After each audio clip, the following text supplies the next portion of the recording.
Welcome to Somerset Weekly Wrap-Up for the week of February 16th to February 22nd.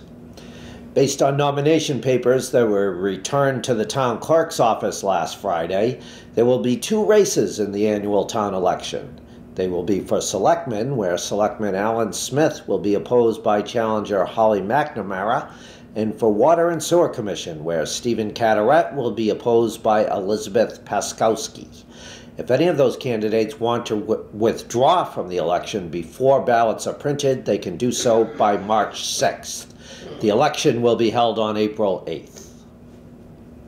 Early in-person voting for the presidential primary will be held at the town office building on Saturday, February 24th from 9 a.m. to 3 p.m. and from February 26th to March 1st from 8:30 a.m. to 4 p.m.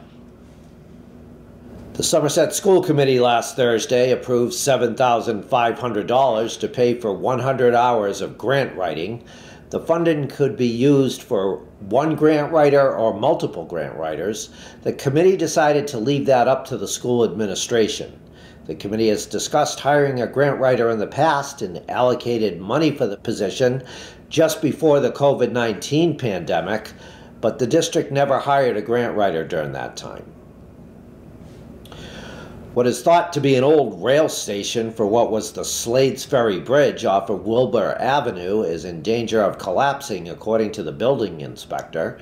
Building Inspector Rick Foran said he has sent a letter to the owner of the property, Riverside Limited Partners, informing them that they are responsible for making the property safe under state regulations.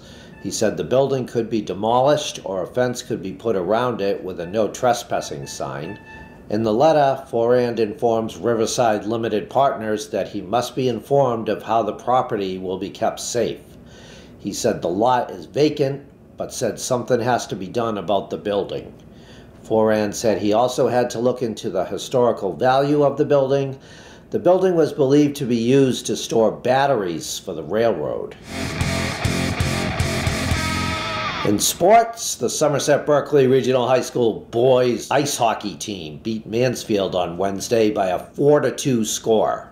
For the Blue Raiders, Liam DeRocha had 2 goals, and Kean Stafford and Mason Sullivan each had a goal. Goalie Brandon Silva had 31 saves. The Blue Raiders finished up their regular season with a 15-2-2 record and are now awaiting seedings for the MIAA state tournament. The Somerset Berkeley Regional High School boys basketball team beat Hanover on Tuesday to win the annual Crosby Kudo Memorial Basketball Tournament. For the Blue Raiders, point guard Brendan McDonald led the team in scoring with 22 points. Max Finlaw and Dom Taylor each had 18 points and 8 rebounds. Colton Pacheco had 10 points, 5 rebounds, and 4 assists.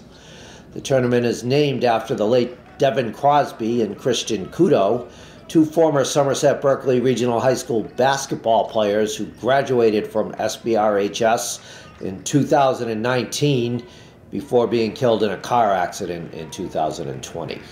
This was the 3rd year of the tournament and the first time the Blue Raiders have won it. Somerset Berkeley Regional High School boys indoor track and field team student athlete Camden Rose took first place in the 300 meters race at the Massachusetts Interscholastic Athletic Association Division III Indoor Track and Field Championship last weekend. Competing against athletes from around Massachusetts, Rose won the race with a time of 34.96 seconds at the Reggie Lewis Track and Athletic Center in Boston. There were 33 runners in the 300 meters race. Thank you for watching Somerset Weekly Wrap-Up. We will see you next week with news from around Somerset.